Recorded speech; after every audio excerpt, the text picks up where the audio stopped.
Labaran Hausa daga ƙasar Jamhuriyar Nijar. Masu saurare barkamu da warhaka, barkamu da sake kasancewa da ku cikin rahotannin labaran da muke kawo muku cikin harshen Hausa daga ƙasar Jamhuriyar Nijar akan abubuwan da ke faruwa. Ƙarƙashin jagorancin wannan mulki na CNSP wanda shugaban ƙasa Janar Darmi Abdurrahman Chani ke jagoranta. A yau muna ranar Lahadi 17 ga watan Mayu na shekara ta 2026. Za ku ji rahotannin labaran da muke tafa da su a halin yanzu kan abubuwan da ke faruwa a ƙasar ta Jamhuriyar Nijar.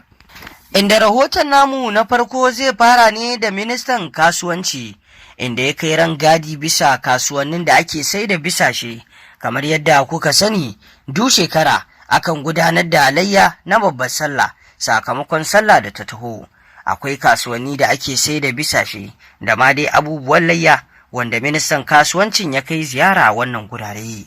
inda ya kai wannan ziyara ne domin ganewa idansa da jiyawa kunnuwansa farashin raguna da kuma bisashe a cikin kasuwannin, inda ministan ya ce duk shekara sukan zo domin ganewa idansu wato farashi na bisashe da kuma irin wato yawansu da ake da su, inda ya ce babu shakka ya tarar da bisashe akwai su da yawa a ƙasar ta Nijar. Inda ya ce sai dai dangane da batun farashi ya tarar da bisashen sun yi tsada, wato ana sai da su farashin da ya yi tsada. Bai kamata a ce farashin ya kasance a haka ba, wanda wannan yana ɗaya daga cikin babban makasudin kai ziyarar ministan kasuwancin, domin ya ji wato farashin da ake sai da su ya kamata ko bai kamata ba, inda ministan ya ce sun yi ɗan tsada kaɗan, kamata ya ce farashin ya sauka domin al'umma su samu su sayi abin layya. Inda ya ce abincin dusar da ake basu a gida ake samar da ita, da haka bai kamata a ce wannan bisashe su yi tsada ba. Inda ya ba da misali kan batun kwanon hatsi da ana siyansa sankantimil, inda a yanzu wato ya koma trezmil, inda ya ce to don haka bai kamata a ce bisashe su yi tsada ba, domin dusa ma bai kamata ta yi tsada ba saboda kwanon hatsi ya yi sauƙi. A ƙarshe dai ministan ya ce za su ci gaba da ƙoƙari wajen samar da abin da wato al'umma talakawa za su yi amfani da shi a wannan sallah cikin sauƙi, cikin kwanciyar hankali, ba tare da wato wahala ba. Idan muka tafi zuwa rahoto na gaba kuwa, za ku ji cewa a jiya ne wato jakadan nan na wato ƙasar Nijar a Saudi Arabia da kuma mambobin koho suka kai wata babbar ziyara Amina domin wato shirya waɗannan mahajjata domin fara wannan aiki na haji, inda kamar yadda rahotanni ke zuwa daga ƙasa mai tsarkin, wato aikin ajin bana na tafiya yadda ya kamata a cikin tsari, kamar yadda alhazan bana na ƙasar Nijar ɗin suka halarci wannan wato aikin haji cikin yadda ya kamata a cikin tsari, kamar yadda hukumomin ƙasar Nijar ɗin suka tsara, inda waɗannan membobi na koho da kuma wato jakadan ƙasar Nijar ɗin a wato ƙasa mai tsarkin da suka je Mina sun je duba duk guraren da alhazan na ƙasar Nijar wato za su zauna domin gudanar da wannan aiki na haji, inda babu shakka dai wato sun tarar da tsare-tsare masu kyau wanda aka yi, da kuma gurin saukar waɗannan alhazai duka tsari ne mai kyau, wanda a kullum shugaban ƙasa Janar Darmi Abdurrahman Chani suna ƙoƙari domin samarwa wato alhazai abin da ya dace, masauki mai kyau da ma kuma wato da abubuwan da zai sanya alhazai su yi aiki na haji cikin tsari kuma cikin kwanciyar hankali. Daga Madina wato alhazan sun samu wato kulawa sosai da masauki mai kyau, haka zalika ma a Makka wannan masaukai wato an tsara masu su kama daga magewayi da dai sauran duk abin da suke da bukata, inda a wannan masauki na Makka wato da alhazan za su gudanar da aikin hajjin bayan makewayi masu kyau da aka samar, kowane alhaji an ba shi lamba ta wajen zamansa, kaga kenan babu wanda zai zauna a wajen wani, kowa zai duba lambarsa ne zai yi amfani da ita wajen samun wato gurinsa na zama, kaga wannan tsari ne mai kyau. Wannan dai al'amari ne da ke gudana wanda yake cikin tsari a aikin hajjin. Tabbas alhazan bana na ƙasar Jamhuriyar Nijar sun samu kulawa sosai domin gudanar da aikin hajji. Wannan shine dai rahotonmu na yau kan abin da ke wakana a wato can ƙasa mai tsarki yayin da alhazai ke gudanar da ayyukansu. Idan kuwa muka tafi zuwa rahoto na gaba, za ku ji cewa wato daga wannan hukuma ta FSSP,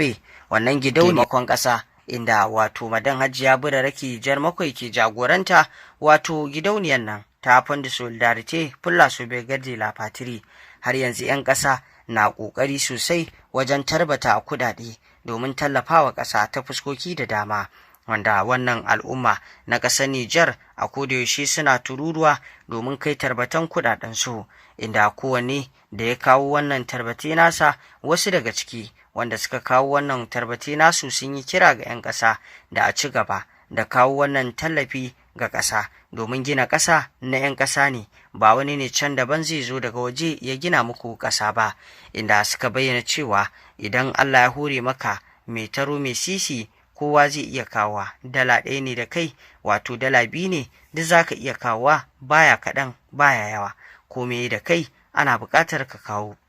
domin ci gaban ƙasa, kamar yadda shugaban ƙasa Janar Darmi Abdurrahman Chani a kullum babban burinsa shine ci gaban wannan ƙasa. To da haka da 'yan ƙasa za a gina ƙasa, ya kamata kowa ya ci gaba da kawo kishinsa ta hanyar abubuwa da dama, kama daga tarbata kuɗaɗe ga wannan gidauniya ta FSSP. To masu saurari, wannan shine dai daga wato wannan hukuma ta gidauniyar ceton ƙasa. Idan kuwa muka tafi zuwa rahoto na gaba, wato daga jihar Damagaran, za ku ji cewa kilishin sarkin Damagaran ta shirya sauka ta Alƙur'ani domin yi wa ƙasar Nijar addu'a. Madan Salu Hadiza ta yi wannan babban ƙoƙari domin kawo wa wato ƙasar jamhuriyar Nijar kishi da kuma wato kawo abin da yake na tsaro da kwanciyar hankali. Kamar yadda muka sani a kodayaushe, shugaban ƙasa na da burin a ci gaba da addu'o'i da salloli na alkunutu da saukar Alƙur'ani domin Allah ya tsare ƙasar jamhuriyar Nijar. Inda kilishin sarkin Damagaran ɗin Madan Salu Hadiza ta yi wannan al'amari ne domin Allah ya kawo tsaro da kwanciyar hankali a ƙasar Nijar. Wannan sauka ta Alƙur'ani an gudanar da addu'o'i da wato salloli na alkunutu, inda daga bakinta kilishin sarkin Damagaran ɗin ta bayyana cewa wannan addu'a da salloli da suka yi a masallaci na Darussalam ɗin sun gudanar da shi ne domin Allah ya kawo wato tsaro da kwanciyar hankali ga wannan ƙasa ta jamhuriyar Nijar, kuma Allah ya tsare Nijar daga dukkan makircin masu makirci. Kamar yadda kowa ya sani, ana shirya wa Nijar zagon ƙasa da ma IOS baki ɗaya, shi ya sanya suka gudanar da wannan addu'o'i. Ta bayyana muhimman abubuwa wanda sai mu ce Allah ya saka mata da alkhairi, domin a yanzu Nijar na da buƙatar addu'o'i da waɗannan salloli na alkunutu domin ci gaba da kuma tsaro ya tabbata a ƙasar Nijar. Sai kuma rahotonmu na ƙarshe dangane da wannan batu na wato wata na Zulhijja da muke ciki, inda wata ne mai matuƙar falala, wanda kwanaki 10 farko na wannan wata na Zulhijja wato kwanaki ne masu matuƙar falala, wanda malam ya yi cikakken jawabi a kansu, inda ya bayyana cewa kwanaki ne da suka fi kowane kwanaki a duniya, wanda kwanaki ne da Allah subhanahu wata'ala ya rantsuwa da su, kwanaki ne wanda hadisan Annabi sallallahu alaihi wasallama sun bayyana falalarsu, inda a cikin wannan kwanaki 10 ana so mutum wanda ya kasance musulmi ya kasance cikin kyakkyawar ɗabi'a a cikinsu, kuma ya aikata abubuwa na alkhairi wanda za su sadar masa da rahama, wato dai ya dage, kamar misali da azumi. Wasu sukan azumci wato duka waɗannan kwanaki 10, wasu kuma sukan azumci wato ranar ƙarshe ta Arfa, inda wannan azumi yana da matuƙar falala da kuma wato muhimmanci. A cikin waɗannan kwanaki 10 ana so musulmi ya dage da istighfari da neman gafara ga Allah subhanahu wata'ala, kuma ya dage da kabbarbari kamar yadda wato ake da bukata, inda babu shakka waɗannan kwanaki 10 suna da matuƙar falala, inda saboda falalar waɗannan kwanaki 10 Annabi sallallahu alaihi wasallama ya faɗi cewar babu wani wato kwanaki da za ka yi aiki wanda zai kai na waɗannan wato kwanaki, inda sahabbai suka tambaye shi cewar hatta jihadi, inda babu shakka ya bayyana musu cewa hatta jihadin sai dai wanda ya fita da komai nasa wato bai dawo da shi ba, wato wanda ya fita da dukiyarsa da rayuwarsa kuma bai dawo da ko ɗaya ba, wato shine dai yake yafi wannan. amma banda haka babu abin da ya fi waɗannan kwanaki, babu wani aiki da za ka yi wanda zai kai wannan wato kwanaki 10. To masu saurare, wannan shine dai rahoton da muke tafa da shi. Ku ci gaba da bibiyar wannan tasha tamu domin samun rahotannin labarai ingantattu. Ku dangwala mana alamar subscribing sannan ku danna ƙararrawa domin samun rahotannin labaranmu a koda yaushe. A dage dai domin ribatuwa a waɗannan kwanaki 10 da za a fara.